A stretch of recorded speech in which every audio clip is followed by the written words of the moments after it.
rahmatullahi wa barakatuh.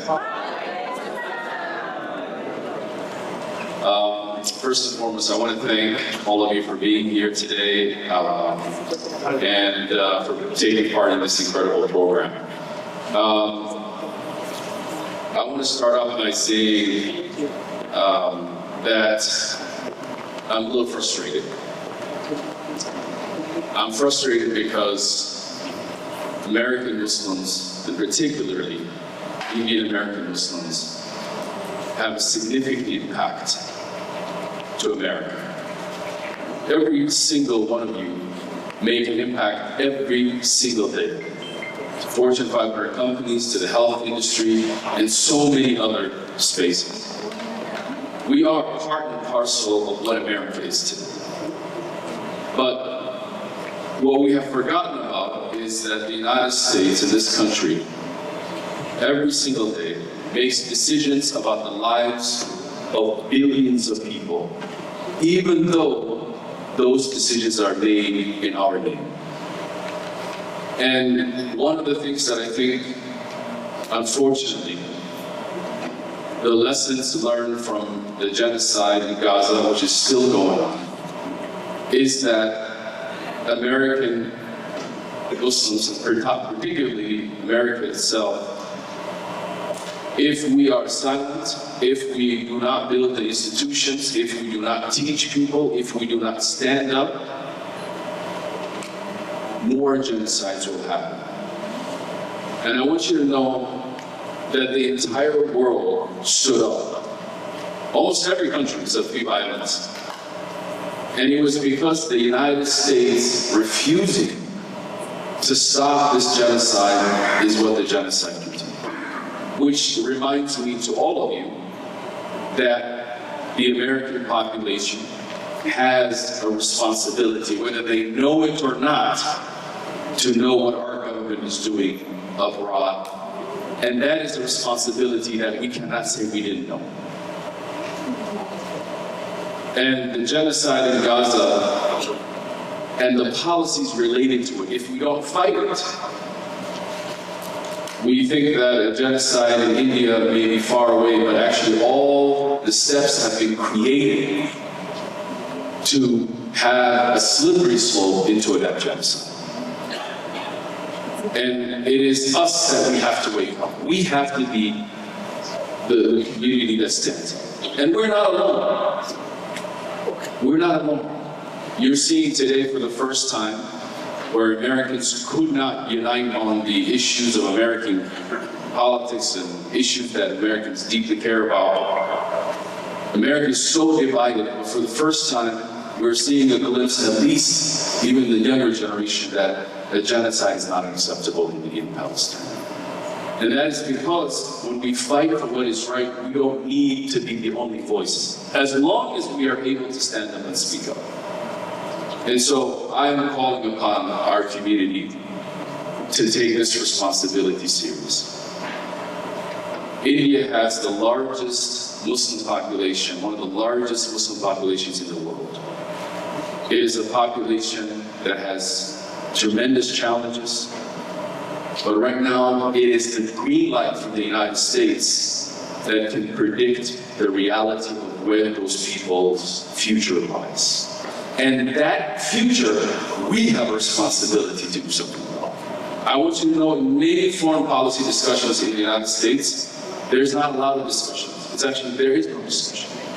In fact, the majority of that discussions happens on K Street or J Street or E Street or M Street. Some people face young kid who just graduated from college and has no idea where any of our villages from our parents' home is the one who's writing a paper, who then has decided that that paper and the billionaire manufacturers of war products are the ones who decide what happens in our country. There's no real people. It's not the American farmer who goes there and says, we shouldn't do this in India, we should do it. Most Americans have no idea. But we do. We get calls from our relatives. We are the ones checking those newspapers. Yet we are the silent ones, not educating and standing up. In this country, Dwight Eisenhower reminded us that we should be fearing the military-industrial complex that created our nation to be a nation that spreads fear and war across the world rather than peace and prosperity. And we can make America do that, but we need to stand up. And especially the Indian American community, you guys are some of the most generous people. But we are not going to resolve political issues by resolving humanitarian famine issues.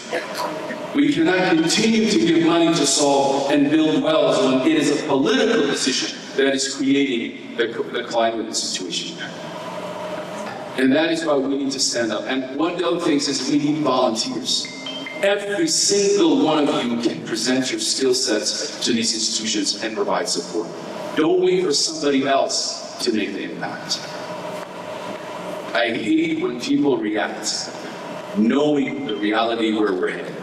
Until there is a significant change in the course of what is happening to our brothers and sisters in India, include not just the Muslims, but all the minorities, and including the Indians who are fighting the extremism and Islamophobia as well, unless we do something, nothing's going to change. We are not on the right course. We have to change that course. And by the grace of God, and in one of the darkest chapters of our nation, the genocide in Gaza has given us an opportunity in this country to talk about the sanctity of life. That every child in the world deserves the protection and deserves that our nation does not get involved in burying those children under our tax dollars. We have woken up. America has woken up. But the responsibility of American Muslims to stand up is important. So I encourage every single one of you. This institution should be one of the largest institutions advancing justice and peace in India and even globally. Please do not turn away. This is a responsibility of every single one of us. Because even though you not like it, and I don't like it, none of us like it, our tax dollars are the reason why that catastrophes are happening. But we don't have to take it.